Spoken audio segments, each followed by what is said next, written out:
Hey guys, just a quick review of The Walking Dead. We had a supersized episode of The Walking Dead this week. It was 90 episodes long, and it was a nice, sort of quiet episode compared to last week's mind-blowing episode where many people are still speculating whether or not Glenn is dead, but I am of the mind frame that he is toast. Now, if, like I said in my last week's review, if they decided or the plan was all along that Glenn survived that insane death scene where he, is really not being eaten and his guts aren't really coming out of his chest and that they're actually Nicholas's and he somehow miraculously gets under the garbage bin, I'd be pretty shocked. And I think I'd be almost a little disappointed in the show if they went that way, only because, with a commitment to kill off a main character such as Glenn, I think it just, once again, adds more weight to the fact that anybody could go on this series at any given moment. I think anybody except for Rick. But who knows? They just might kill off Rick and the show could still keep going. So, I think that Glenn is gone. If he's not, it'll be very interesting to see the fan reaction to that. But anyway, in this week's episode, we got a 90-minute episode just about Morgan. And we know that Morgan is a very powerful character on this series. And up until now, we've really only had small glimpses of Morgan and who he was when we first saw him to who he became, this kind of crazy manic man who was really not delusional, but delirious almost.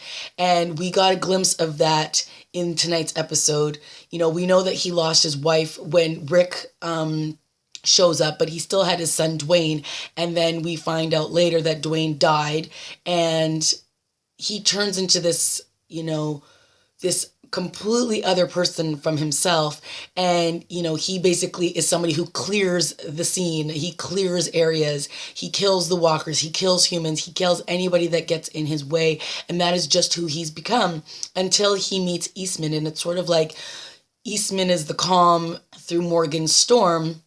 And we get to see how he has turned into this very Zen-like Morgan, and that all life is precious, and that he's learned this powerful way at looking at people through this Aikita or Aikita. It's sort of like a method of, centering yourself and, again, believing that all life is precious and that, you may have done a horrible act before, but you can come through that. And, this is when he uses the stick and he centers himself and he's able to do all this kind of stuff. He's able to take people down, but not necessarily have to kill them. And we start the episode off with him talking to somebody, and it's the wolf that he captured in the episode before that, when he knocks him in the face, but before he does it, he says, "I'm sorry," and then he knocks him in the face. And at first, we're sort of like, did he kill him? Did he not kill him? So obviously we find out in tonight's episode that he did not kill him. And it's almost like Morgan is trying to do what Eastman did to him in saving him. And I don't think it's going to work this time. So, we are obviously seeing this whole story play out as he's telling this story to this wolf.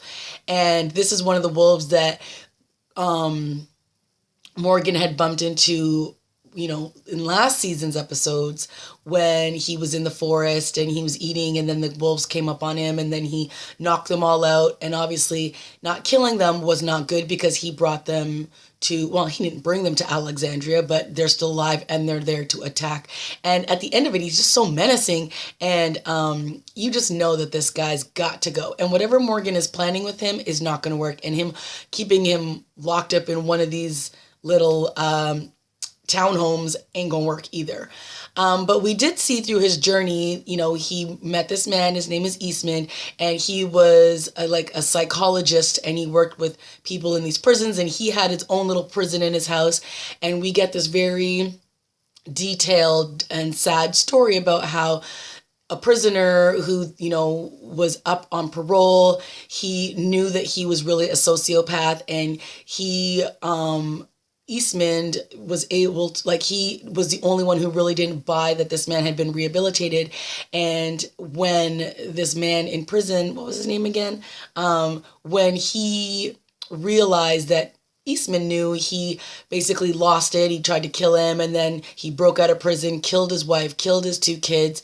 And Eastman, through all this, there's a moment when Morgan says, so did you kidnap him? Did you put him in this prison like you said you were going to? And he said, I came to realize that all life is precious. But then we find out at the end that he actually did bring this man to his home, and he watched him starve to death, and it took him 47 days.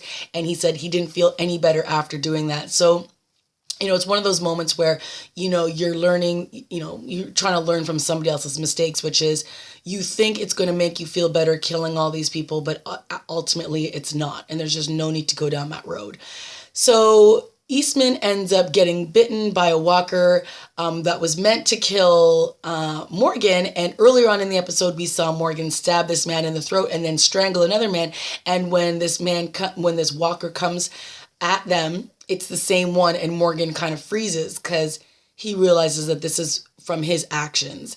And as he freezes, Eastman comes, knocks the zombie out of the way, and he turns his back to Morgan and he gets chomped on. So Eastman dies, and his legacy lives on through Morgan. And I thought it was a really quiet but very informative episode for Morgan and how he's turned into who he has. Now, do I feel like this kind of mindset is going to work in this zombie apocalypse? No.